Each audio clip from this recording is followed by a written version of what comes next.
Welcome to Gunners Rush Podcast, where we are positively Patreon, and that we are. And today we have a big weekend, not title deciding, but it's going to, push us in the direction of potentially title deciding, because we have West Ham away from home. I'm going to say Upton Park. It's not, but I'm sticking with it. And City tonight have Brentford at home.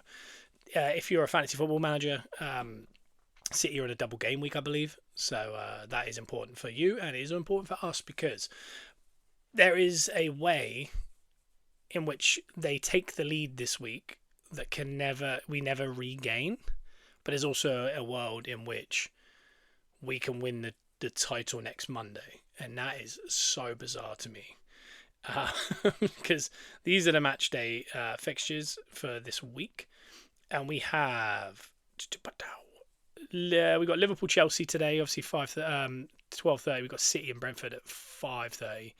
And then Arsenal, West Ham, 4:30 tomorrow away from home.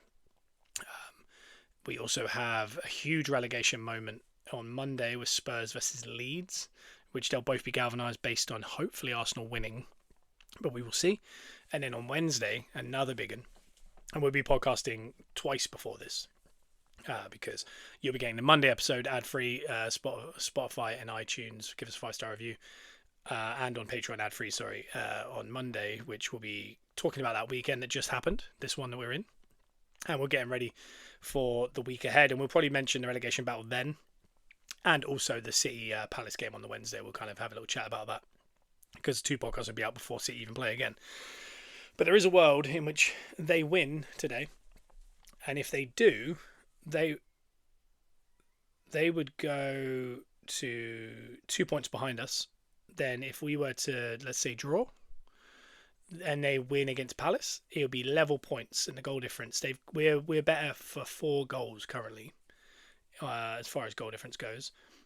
So if they were to beat Brentford and beat Palace 2-0 each, and we were to draw with West Ham, we would be back to pretty much level, even though they would have played a game. Would they have played a game more? It's getting very confusing now. Because we would have played, they would have played. We would be on level games, because that'll be the game in hand. So after the Palace game, we're back to kind of level pegging. So basically, we'll get an actual understanding of where we're at by the time we hit that Palace game on Wednesday with City, and we'll actually see where the chips fall. Beyond that point, so much can happen, because we play on the Monday night, and they will be playing after the Palace game. They'll be playing again before us, I believe. No, they're playing the following Tuesday. They've been pushed from the weekend to Tuesday against Bournemouth, because they will be in the FA Cup final, I believe, at that weekend. So there is a world in which we win the title before they play again, if they were to drop points against Brentford and we were to win, and it wouldn't matter about the Palace game anymore. We would just have to win against Burnley. Or they win both, we win, and we are going in to that last week level on everything. Well, if we win out, we would just need a draw on the last day, depending on goal difference. But as we've learned this week, there's so many mitigating factors in the Premier League this year. For example, we were both playing teams in the European Cup finals the week of the last day of the season. So when you look on the schedule, this is what could become very interesting, and the different kind of what would the word be? Interesting situation. So when City play Villa on the last day of the season, Villa would have just played 3 days prior, and City would play 4 days prior against Bournemouth, 3 days prior against Freiburg. If Villa were to lose that final, they would have to win against Man City. If they were to win that final, it's irrelevant what happens against Man City, because they're in the Champions League. It doesn't matter to them, other than morale or pride or money or whatever it is. But their manager is Unai Emery. We saw what he did against Tottenham the other week. He is definitely putting Europa Cup first. So if they were to win it, I can't imagine how little players will play in that last game, which means if it comes down to goal difference, it could be a cricket score, and I think Emery would like that. On the other hand, Arsenal are playing Crystal Palace last day of the season. Crystal Palace are in the Europa League Conference final, but they'll be playing after our game. So we'll play them on the last day, and then 3 days later they'll be playing in the final against Rayo Vallecano, which is great news because they can't really get into Europa League for next season. They are too low in the division. They even rested players this last week to concentrate on getting to that final. Glasner basically said, we're looking forward to this so much, we're not really concentrating on the league anymore, and he's being very honest. I can't imagine any of their first team will play that game because it's too important to them to get European football and to win a trophy. Because if you remember, Crystal Palace will win 3 trophies in 12 months if they do that. A Conference League, an FA Cup, and a Community Shield. Glasgow will have a statue outside of the Palace ground. Outside of Selhurst Park, there'll be Glasner, because that is the most winningest coach in Crystal Palace history. And he's on the cusp of history. So do I think Mateta and Sarr and these guys are going to play? Munoz and God knows who. Henderson even. Are they all going to play? Absolutely not. Absolutely not. Because it's too dangerous for them to play. So we're both in similar situations where we'll be playing their reserves. Villa could be actively trying to get smashed. I don't think that's true. I think that's more online speak. I don't think Emery's going to go out going, because we won the Europa League final, I think we're going to, whatever. But I'm hoping they do lose it because then they'll have to win to get back into Champions League spots, depending on what they do in the weeks, because they might start resting players even now. But Glasner got pressed on this actually yesterday in his press conference where they, and this is mad, 2 weeks out, they're already pressing him. But he was saying, I'm not, he said, do you blame me if I don't play any of my players? And they were like, well, you're going to, it could be an unfair on who wins the league or whatever. And he said, I couldn't care less who wins the league. I care about Crystal Palace. And that is exactly it. Like, that's the thing that people, and I know it's easy to say, like, if it was the other way around, would I be going, that's not a fair look? I don't think so, because I think I understand that Crystal Palace have to worry about Crystal Palace. And a team that are 15th in the league, potentially winning European trophy, and like I said, 3 in 1 year, having not won one, a major trophy ever, to win 3, what, I wouldn't be playing players now, which is a worry because obviously City do have Palace, and I wonder if I would love if that was their last game they played for the season until the Europa League conference final, where they went, let's get some rhythm tonight. Let's try out how it would be to be in a cup final against a top team, and if we could beat Man City, we know we could beat Rayo Vallecano. I'm hoping that's where they go this Wednesday, but I don't think they will. I think it's going to be fairly plain sailing for City against Palace. I think it'll be fairly plain sailing today against Brentford. So we have to be prepared that if we were to draw against West Ham, that there's a chance we will be, once the game's played and everything like that, as of Wednesday night, there's a chance we could be on level everything, but their goal difference is actually better because I think they could score a couple against Brentford minimum, and same against this Palace team that are worrying about other things. The only benefit is that Palace played just a couple of days ago. They'll be playing this weekend and they're playing on Wednesday. Chances are this is the hangover game of the weekend. In a week, it might be 7 days rest. They might be back at it. I don't know. Whereas City are going to have to go hell for leather tonight and against Palace because they know one more slip up and it is pretty much done. And once that pressure gets there, when it has to be a win, it's not about a draw and a loss. It's like it has to be a win. Similar for us at West Ham. We can't just, I was tight, but we drew. It's like that could cost us the league. We have to win. And when teams have to win, weird things happen for a good and for a negative. So it's something to look out for. But that moves us on to today against Brentford, Man City. I'm very confident that City will win this one. This isn't, a couple of weeks ago I said with the Burnley game, don't watch it because it's not one that we could. And then the Everton game I said, I think, for stress levels, just find out the score. But I get it, why you would watch it, because it feels like one that could be a moment again at the Hill Dickinson Stadium. But this one, again, even though Brentford are doing unbelievably and they're 7th, and a win today would bring them up to 54 points, just 4 points behind Villa with 2 games after. And 6th placed, if Villa can hold that 5th, which is very likely, will get them into Champions League if Villa were to win Europa League. So there's a lot of mitigating factors. The 2 teams that are fighting for 6th, I'll say 4 teams. It's Chelsea, Brighton, Brentford and Bournemouth. Brentford and Bournemouth are the most likely. They're the next 2 major opponents for City. That's something that we can rest our hat on. Whereas our next opponent tomorrow is West Ham, who are 1 point outside the relegation zone. Spurs are playing Leeds. There is a chance that Leeds lose that. Sorry, Spurs lose that. There is a chance that West Ham lose that. If they both lose, I believe Forest would need a win and they're guaranteed safe. But West Ham, if they win the last two games after us and Forest lose out, I think even then, depending on the score lines, West Ham would have to have a swing of 17 goals. So I'm fairly sure Forest are safe. But Spurs are absolutely not. That is 1 point's difference. Spurs are going to come 17th or 18th. I do not think they're going to come any higher, 16th. Because, believe it or not, if Palace lose out,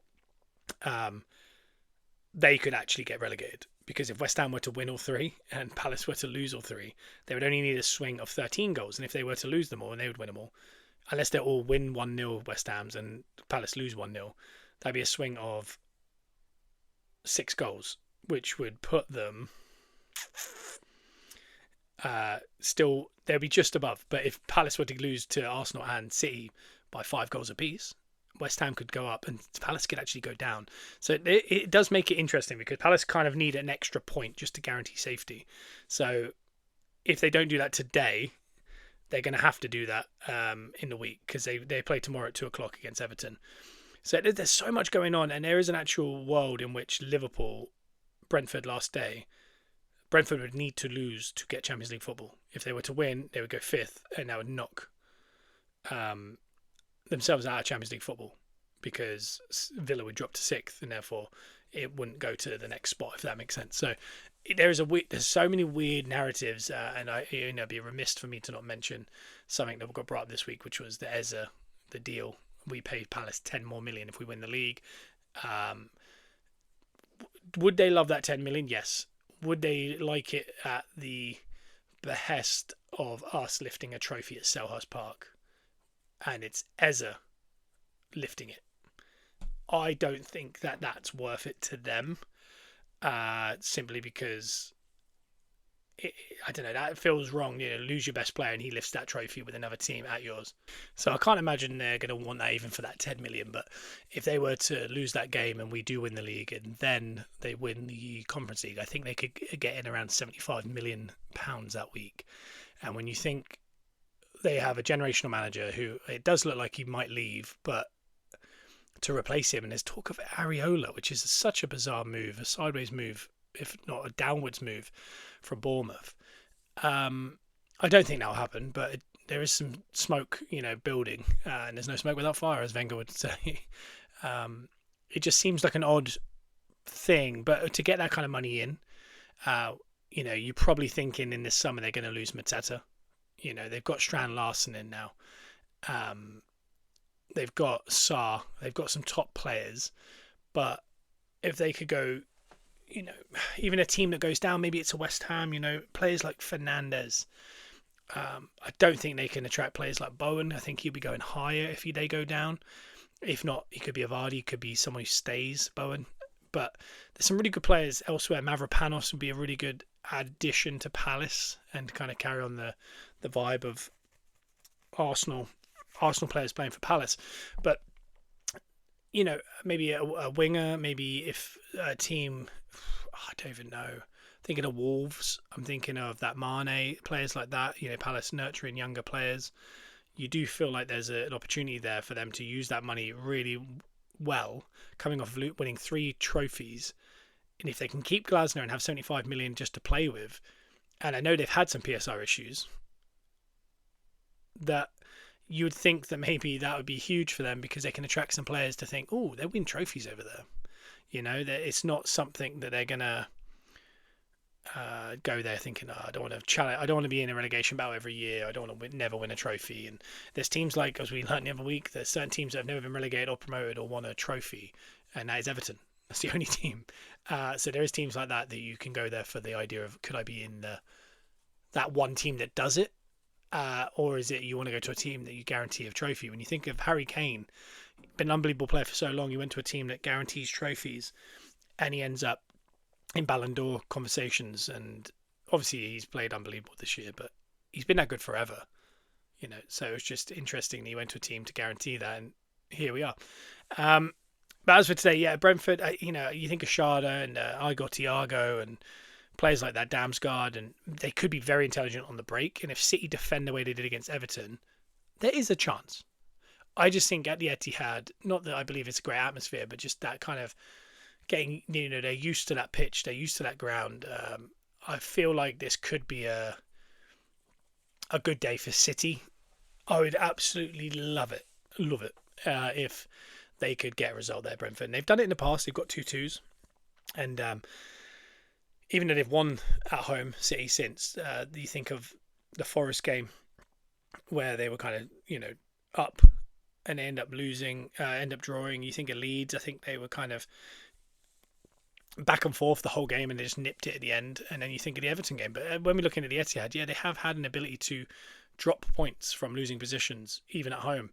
So it depends what City. It's similar to Arsenal. You don't know what City you're going to get. You don't know what Arsenal you're going to get. If you get a certain City, this could be 4-0. It could be 4-0, 4-1. And if you remember, Brentford really struggled at home with City. They only lost 1-0, but they really struggled to counter attack them. Any kind of high press, they struggled with their long throws. It wasn't a problem. The one key element I'd say to this game is if they can get high up the field with people like Schade and win a throw. Donnarumma is kryptonite is long throws. He does not like it. He does not like corners. He doesn't want to be pushed around. He doesn't like the physicality. It's something that Arsenal implemented against PSG last year, and it was something that had been highlighted that he really hates coming to collect long throws or corners. Everton made them pay for that. He even was desperately asking for a free kick. So it is something to look out for. If Brentford could get those throws in, and they are got crazy throws, I think there is a chance for Brentford to get goals here. It's just dependent on whether City just kind of killed the game. And with no Rodri, it's a lot harder for them. But players like Doku and Semenyo and Haaland and Cherki, sometimes you don't even need a chance. You just need a half a yard. And you look at Doku's couple goals, unbelievable goals.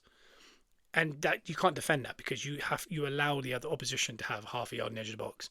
You don't expect them to top bins, That's just something that can happen at any time. And that's like sometimes you need unbelievable football or you need a bit of magic. And that's the only way to beat teams when they're in organised shape. And in the year that we've just had at the Premier League, people know how to be in organised shape. So you need that bit of magic. And, I know Doku's numbers aren't great, but those two efforts could open up any team in the world because no one can defend that. It's not defendable. It's just hoping something happens. It gets a deflection. It goes wide. He gets it slightly wrong. The goalie somehow gets to it. But when it's in that top corner like that, postage stamp, I don't think you have a chance. And that's the thing against Brentford. With Brentford is they can defend as well as they can. Bit of magic from so many top players could completely change the result. But it could be interesting. I'd say that is the key. Those long throws. I know that's so simple to say, but Donnarumma has been highlighted as someone who really doesn't enjoy that. And I don't think City would be unbelievable in the air either defending. They're going to have Haaland back at that near post trying to win every header. And he is very good at it. Very similar to Drogba back in the day for Chelsea. So good at kind of that near post header. But that could be a feature. And then we fast forward to tomorrow, the preview of Arsenal-West Ham. It's at West Ham. Moreno and Timber absolutely not in the squad. That's what we were told. It looks like Arteta is mentioning that Timber's one, it's a lot worse than they kind of thought, or it's taking a lot, better wording would be a lot longer than they thought it would. But the way he was moving in those celebrations, I don't know. I think the only time we could potentially see these two players in the squad is the Champions League final. I genuinely don't think there's a chance we see them before. The only benefit I would say is Calafiori's back in the team. He's back playing. Miles Lewis-Skelly's opened up that midfield for us. You've got Hincapié, Mosquera, Ben White. There's a lot of people playing right now. Ben White probably has his best game in about a year and a half against Atletico in the week. We've got a squad back. We could start that game with Saka and Martinelli either side of Havertz with Odegaard behind. And at 55, 60 minutes, we could go Eze, Gyökeres, Trossard all on and bring Miles Lewis-Skelly on for Zubimendi. And we're back into that team that played the other day. You could start with the team that keeps, the last two. Do you keep that hot hand one more time? I don't know. It's a quick turnaround. They do have 7 days rest after this one. So maybe you do push them one more. I think you do see Zubimendi come back in for Lewis-Skelly. Lewis-Skelly hasn't played a lot of football, and that's 2 big games he's got involved in there. And it does just mean he could come off the bench later on to kind of drive that attack forward. And if you remember, right before Lewis-Skelly came in, there was a bit of a shift in the style of play anyway, where Zubimendi was higher than Rice, and it seemed to be working a lot better just even right before Lewis-Skelly. What I didn't like was the nerves came in that Atletico game, and that was a high-profile game, a semi-final of Champions League to go to the second ever Champions League final in our history. But it took Lewis Skelly to take some chances for the rest of the team to open up and feel confident. And you do worry away at West Ham, their crowd being up 4:30. They need to get a result. They're going to be in and around us. They're going to be flying in. They're going to be giving us no time. This is huge for them. They need a result. And you do worry about Zubimendi or even the team in general going, let's just keep the ball. Let's calm them down. We kind of work ourselves into a defensive shape where without a moment of magic or a set piece, we're never going to get a goal. And we're relying on getting that, like Newcastle at home. You need that goal and then you defend for your life. And I don't think we as a fan base need to see that right now, especially if City were to beat Brentford tonight, especially handedly, because we'll go into a little bit of panic stations because a loss here is back in City's hands. And when if we ever allow this into City's hands fully by points, not by goals, they will not let go. So we cannot afford anything here. It's why that Doku goal is so important, because if they lose there, we could get a 1-1, 2-2 draw here at West Ham and we go, it's still in our hands. And that would feel unbelievable, because when you do look beyond this game, Burnley at home, who are managerless and out of form, nothing to play for, and potentially Palace's reserves before their biggest ever game in their history, you would think we would have enough, especially when we're playing every 7 days, that if we can get through this with a win, you have to think it's ours. Any kind of blip here could be difficult, but a loss could be detrimental.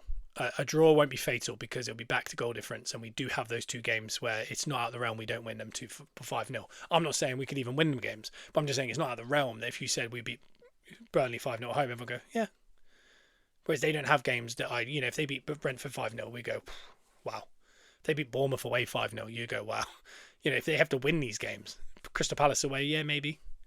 Villa, depending on what happens in the Europa League, maybe. So you do think it's still in our hands, but just we cannot lose. But I think we have to win. We really need to if we want to win this league, and there's no excuse at this point. All the teams we're playing are in the bottom 5. They could all be one's been relegated, 2 could be relegated still. Either one of them. So many things going in our favour. A lot of players come back. We're 2 players short. Moreno wouldn't be in this team, I don't think, at this point. I know he's been very good. Timber is a big miss, but we do have Mosquera and Ben White, and these players are really good players. Saka's back to fitness, it seems. Havertz is back. Odegaard, Eze. We have options to change a game at half, and that's why for me I would go Gabriel Saliba, Raya. I would actually go back to I would stick with Ben White, because him and Saka, that relationship is unbelievable. I would go back to Hincapié on the left because he hasn't played as much, and I think Calafiori might need a rest. And I think we need to protect the team that we're going to play against Burnley on the Monday night, because that Burnley Monday night's got to be the Fulham/Atletico team. So I would go Hincapié, I would go Zubimendi, Rice, and I would go Odegaard, Havertz up front, Saka on the right, Martinelli on the left. That's how I would go. And then, like I said, 55 minutes, you could bring on, ideally not Madueke yet. I think Saka, we need to get as many minutes out of Saka as possible, because he is the difference. When he goes off, something changes. But I bring on Gyökeres for Havertz, Eze for Odegaard. Dare I say, I'd put Eze on the left and Odegaard as the 10, and Havertz up front, and give Gyökeres a rest, because he put a shift in the other day. And then Gyökeres get last 30 minutes of tired legs. I like that idea. That's how I feel. My natural grand pessimist feeling is City win 3-1 today, Arsenal draw 2-2. That would mean they would have a shift of 2. I think they beat Palace 2-0 in the week, and I think as of next weekend, where we're level on everything, we'll be level on goal difference, level on points, and they would have more goals scored. That's where I think we'll be as of next week. That's my early prediction. That's my heart is saying that, unfortunately. My head, sorry. My heart is saying Brentford get something tonight, and we win tomorrow 2-0. And it's really professional, and we go, wow, this is an unbelievable moment, because we just feel like it's ours. And the feeling of if they Brentford, imagine the players, how they're going in tomorrow, having what they've just done this week and what they achieved last weekend with the 3, beating Fulham so well, City dropping points, then us going through to a Champions League final and celebrating.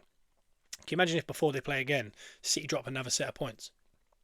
Because a draw means they know they beat West Ham and they can win the trophy in front of their own fans against a team that already relegated.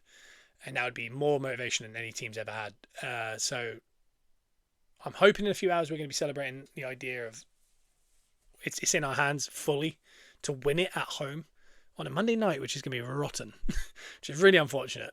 But I think the quicker we win it, the better, because if this goes to the last day, I can't even imagine nerves. Even if they're 2 points behind us and it just stays the same, and then last day of the season it's 1-1 at 60 minutes and City are already winning 4-0, and you're thinking they're above us on goal difference, we have to win, and we can't get the goal. It'll be absolutely devastating for them to win on goal difference.